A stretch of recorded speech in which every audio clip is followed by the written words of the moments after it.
I'm Emma Mitchell, and I'm an energy healing guide, and I'm with Rebecca Fishkin again. And we're going to today be talking about being busy for busy sake, having awareness, and what to do about it. So, Rebecca, I'm going to kick to you to get us started. All right, thank you. Hey, Rebecca Fishkin with Clarity to Authenticity Coaching. So let's start with what exactly is busy for busy sake. So I went into AI, and working busy for busy sake describes a pattern where someone stays constantly active, not because the tasks are meaningful or necessary, but because being busy itself feels productive, safe, and socially rewarding.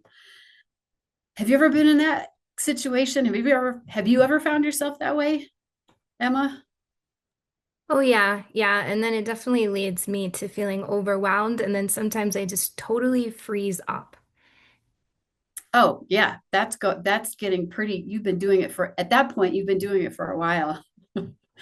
Um, I became aware of it this week in that there are some priorities that I have set in my other business that I haven't attended to in the past 2 to 3 weeks. And I keep journaling about the fact that I'm not doing it. And today I realized it's because I'm doing everything for busy sake because I'm really stressed about something in my life.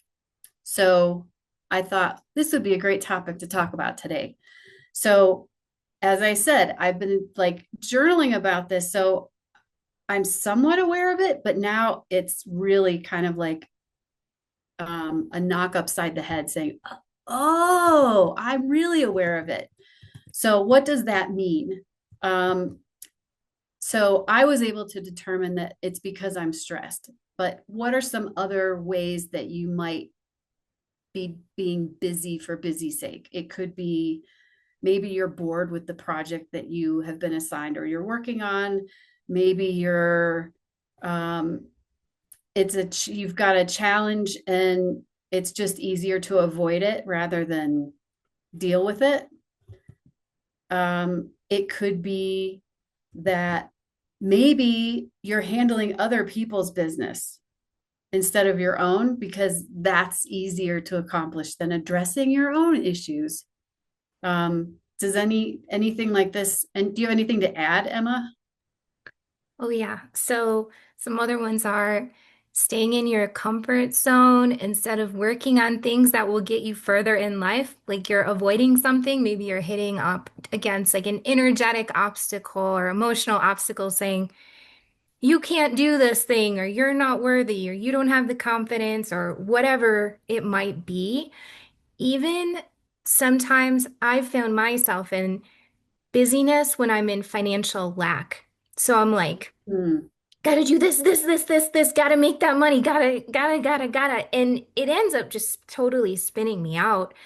And I usually don't even make the money because I'm in that lack, that desperation, and everybody can feel it. And everything I focus on has that nasty energy attached to it too. So those are some good ones. And I really like the ones that you mentioned too, because boredom really, and I've said this before, boredom makes people workaholics too, because they don't have anything really to look forward to in their regular life. So it's easy to just work, work, work instead of focusing on themselves or other enjoyable tasks in their lives. Yeah. Um, I really like the word lack. If we are chasing something, then we're doing for doing sake. We're not doing it for a purpose. And if you're chasing money, if you're chasing that goal, that job, that, I don't know, whatever, if you're chasing it, you're doing it for the wrong reasons. So that brings us to what are some solutions that we can do when we find ourselves in any of these situations? And one of them is to revisit your why. Like, why are you doing what you do? Why do you get out of bed? What's your purpose in life? And when you can go back and look at actually what that is, then you can kind of put your energy where it should go. because sometimes when we lack our purpose and our why, we we lose that willpower to push, not chase. Remember, that's different.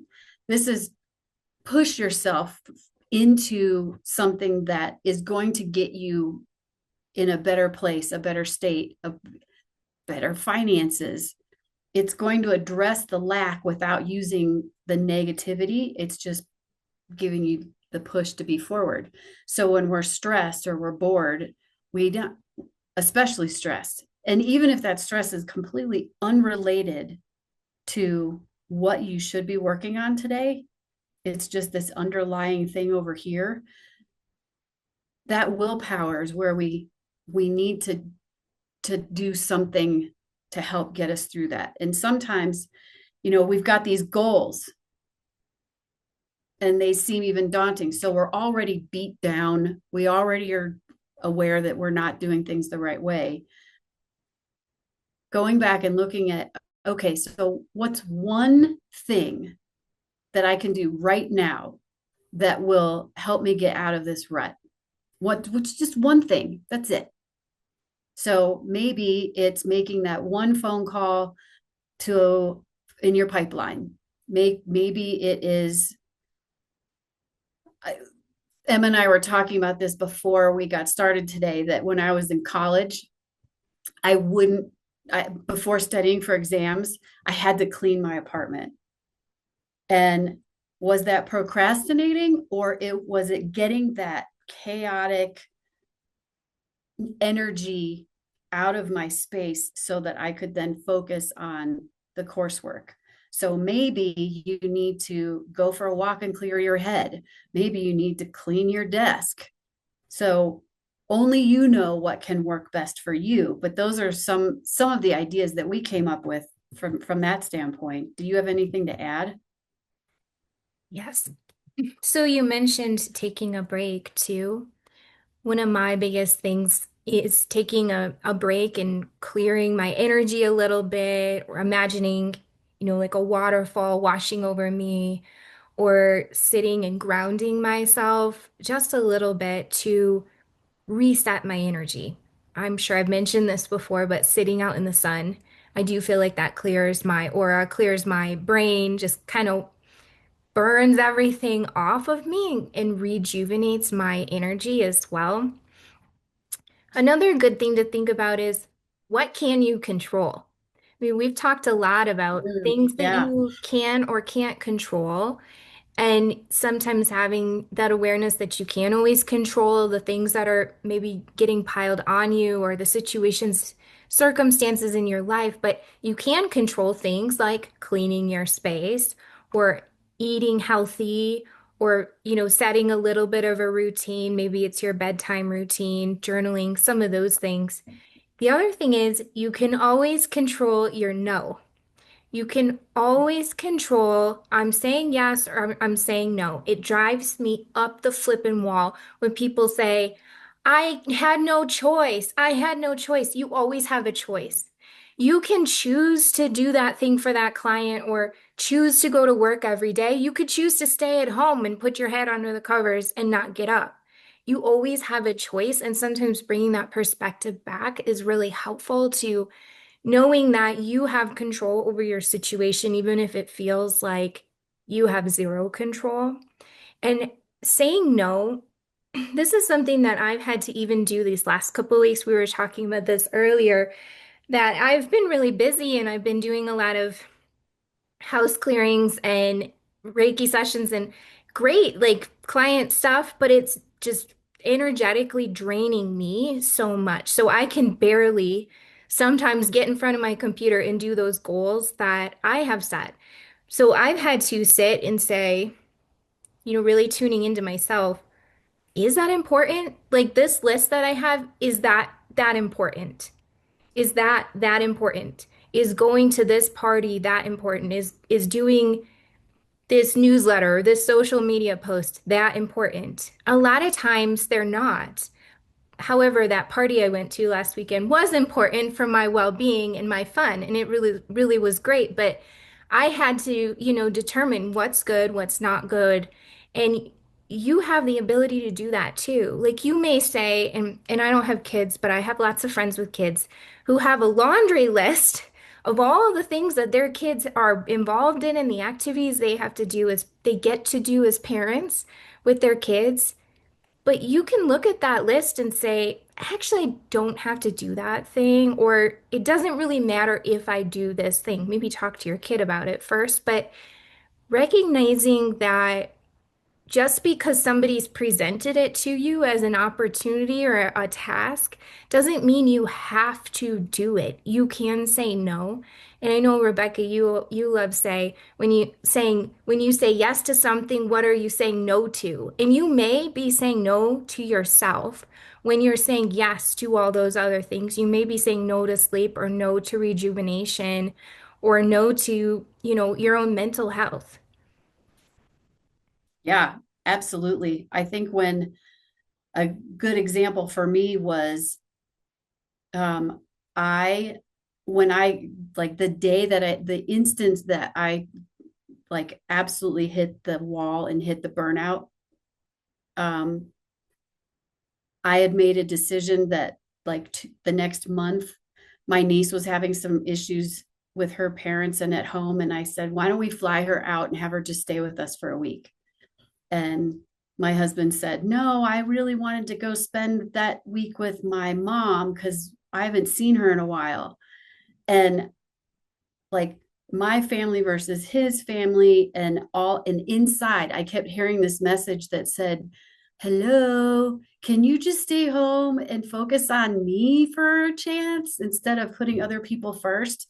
And I literally froze. I could not decide on who do I help. Do I help my niece? Do I help my husband? And I was kept going back and forth between those, and I kept ignoring the maybe I need to take focus on myself. So sometimes we need to have that silence, whether it's going out and sitting in the sun, as you were saying, and going like getting out of the space where the chaos and the busyness is, and going somewhere and taking that deep breath and just asking myself, what do I need right now? What is the one thing that I need right now? And listen to that voice, because that's your intuition, it's your gut, it's your unconscious mind saying, I need me right now. And I forgot to mention this earlier, but when we're in busyness, we're not in presence. And Mm-hmm. what busyness does to us, whether we're doing it intentionally or not, is it makes us stagnant. It makes it so we're not sitting with ourselves like you're talking about, and we're suppressing every single thing down. We're just shoving it into a box. Eventually, that box is going to overflow. So it may lead to extreme burnout, like you went through. It may lead to emotional instability, like I've gone through.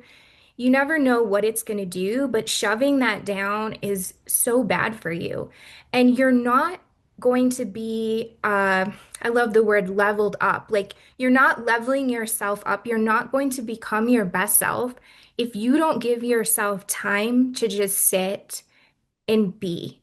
And even this is so funny because I preach this all the time, but even today, I had to remind myself you can take a shower or do whatever without listening to a podcast or music. Like you can be in silence. And I had to remind myself of that because sometimes I just have this constant, like somebody else's, voice in my head or like music in my head. But when I'm silent, when I'm quiet with myself, so much creativity flows, so much emotion and energy moves out of me, and I feel so much more focused. And I can speak from the other side of that when I was like a social butterfly and just doing and always going, going, going, going, going. It was because I was scared to death of myself. I was scared to hear the voice in my head because I knew I was gonna not like what I heard. So I do think a lot of people are in busyness because of that too. That's a really good point. Um, I recently heard um, something regard. So this is about breaks, and sometimes we need breaks to give us that awareness. Oh, I've been busy for busy sake. So, and it's a 137, and one is taking at least one day off, 100% off from work. No phones, no needs, no nothing. Like if you need to do laundry and do some of the, sometimes you still have to be an adult and eat. But my point is that taking one day off from your other responsibilities besides life. Then the three is taking in 1 month, take three days off in a row. And again, no business, no interruptions, and then 7 days a quarter. So that's 1 day a week, 3 days a month, and 1 7 day stretch during the quarter that's not part of the 3 days. That is part that you have this time to reset yourself. And I'm going to add to that that to get out of that busyness sake, busy for busy sake, Fitbit started this whole thing where it reminds you 10 minutes before the hour to take a break or to get up and do your steps. And what if you worked for 50 minutes straight? If it's doing your for busy sake, but take that 10 minutes, get up, leave the space, clear your head, go talk to a friend, go sit in silence, whatever. Drink a glass of water to hydrate and just take that. Like it gets we live like this with our hands on our keyboard, hunched over. We're constantly looking down and whatever, or we're looking at at our phones, we're looking down. That 10 minutes of looking up breaks the pattern of being in busy for busy sake and helps you get some clarity on what's important. You know, maybe think about what you've been doing. And if you have a colleague that you work with, maybe do take that 10-minute break at the same time and just say, hey, this is what I did during the past 10 minutes or 50 minutes. And they say the same thing. And then that might help trigger you to see, oh, I just spent 50 minutes in Facebook doing nothing. I'm not saying that Facebook is a bad thing. It has its purpose. However, how many times have you tried to go in to just look up one thing with one person and 45 minutes later you've been like head down, right? So anyway, that might be a way to get out of busy for busy sake. Set a timer. But what's the one thing?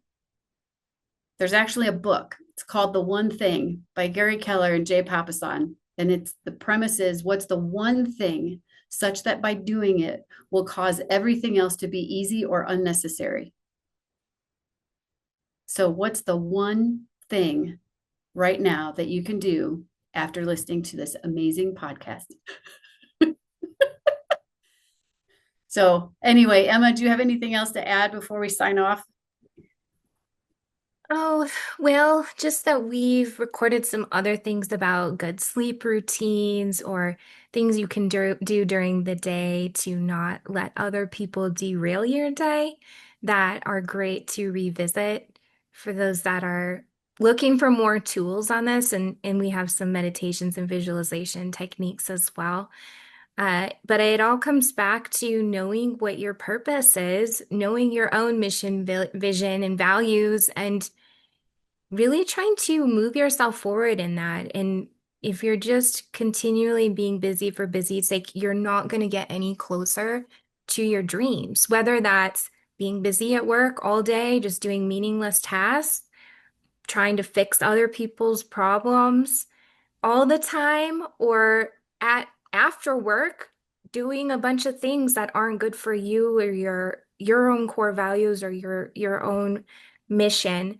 So I think next time we are probably going to talk about what happens when you put your superwoman or superman cape on for everybody else and um, trying to fix things for other people. So that'll be a good one, I think.